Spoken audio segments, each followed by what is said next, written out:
बिस्मिल्लाहिर्रहमानिर्रहीम। अस्सलाम वालेकुम दोस्तों, कैसे हैं? खैरियत से हैं? अल्लाह ताला आपको अपनी हिफ्ज़-ओ-मान में रखे। अल्लाह ताला आप पर अपना करम फजल फरमाए। खुश रहें, आबाद रहें। अपने दोस्त, अपने भाई को दुआ में याद रखें। दोस्तों, वेलकम करता हूं मेरे चैनल बिडज़ून पर।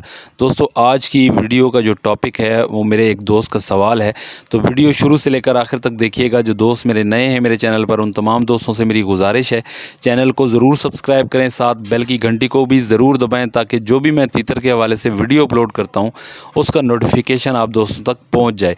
तो आएँ दोस्तों, वीडियो को शुरू करते हैं। दोस्तों, एक दोस्त ने सवाल पूछा है कि जब तीतर कुरीज़ कर रहे होते हैं, यानी कि जब तीतर पर झाड़ रहे होते हैं, तो उस दौरान क्या वो ब्रीड करते हैं? तो दोस्तों, जब तीतर पर झाड़ रहे होते हैं तो नर तीतर जो है वो मादा तीतर के साथ क्रॉस जारी रखता है। अगर मादा तीतर की फ़र्स्ट ब्रीड है तो वो मादा तीतर अपने एग पूरे देगी जितने उसने फ़र्स्ट ब्रीड में देने होते हैं। जैसा कि 12 एग दे देगी, 15 एग दे देगी, 10 एग दे देगी। वो आपकी तीतर मादा की खुराक के ऊपर डिपेंड करता है कि वो कितने एग दे सकती है। और कुरीज़ के दौरान जो नुकसान वाली बात होती है कि मादा तीतर एग तो देती है लेकिन वो अंडों पे नहीं बैठती कुरीज़ के दौरान। और कुरीज़ का जो दौरानिया होता है, पर झाड़ने का जो दौरानिया होता है, वो 2 महीने भी हो सकता है, 3 महीने भी हो सकता है, या इससे कम भी हो सकता है। कोई अंदाज़ा नहीं लगा सकता। वो अपने हिसाब से पर झाड़ते रहते हैं, लेकिन नर जो है वो मादा तीतर से क्रॉस कर रहा होता है।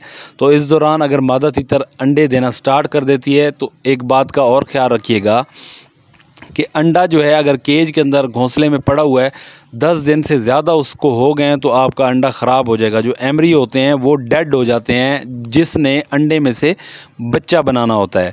तो आप इस बात का ख्याल रखें। आपको अगर लगता है, शक पड़ा हुआ है कि आपके तीतर जो है वो कुरीज़ कर रहे हैं, पर झाड़ रहे हैं, तो आप एग स्टोर कर लें, फ्रिज में कर लें, या किसी ठंडी जगह पे कर लें जहाँ आपके जो एग हैं वो महफूज रहें। अमूमन ठंडी जगह पे अंडा रखने से अंडा ख़राब नहीं होता, उसके अंदर जो है एम्ब्रियो है वो डेड नहीं होता।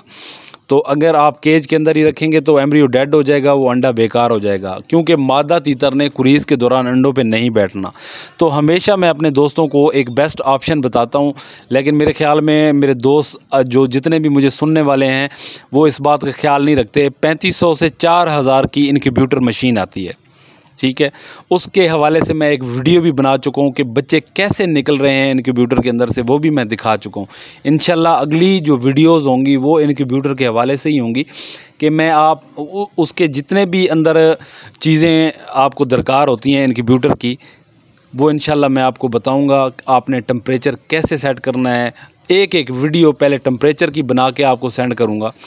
फिर उसके अंदर जो चीज़ें दरकार होंगी, आपने टेम्परेचर कैसे मेंटेन करना है, पानी कैसे रखना है, नमी कितनी होनी चाहिए, इंशाल्लाह वो सारी वीडियोस मैं अनकरीब अपलोड करूँगा।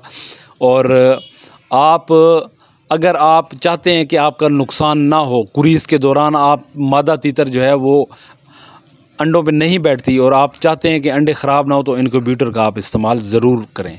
और अगर उसका तरीका आपके पास इनक्यूबेटर पड़ा भी है और उसका तरीका आपको नहीं आता, तो आप मुझसे कांटेक्ट कर सकते हैं। चैनल की डिस्क्रिप्शन के अंदर, चैनल के अबाउट के अंदर मेरा व्हाट्सअप नंबर मौजूद है। 4 से लेकर 10 बजे तक आप मुझसे रब्ता कर सकते हैं। इंशाल्लाह मैं आपको अच्छे तरीके से गाइड करूंगा। और वीडियो अच्छी लगे तो इसको ज़्यादा से ज़्यादा शेयर कीजिएगा। आपके शेयर करने से किसी दूसरे भाई का फ़ायदा हो जाएगा। आप दोस्तों के प्यार का, मोहब्बतों का बहुत बहुत शुक्रगुज़ार हूँ। अल्लाह ताला आपको खुश रखे, आबाद रखे। मिलते हैं इंशाल्लाह अगली वीडियो में, तब तक के लिए अल्लाह हाफ़िज़।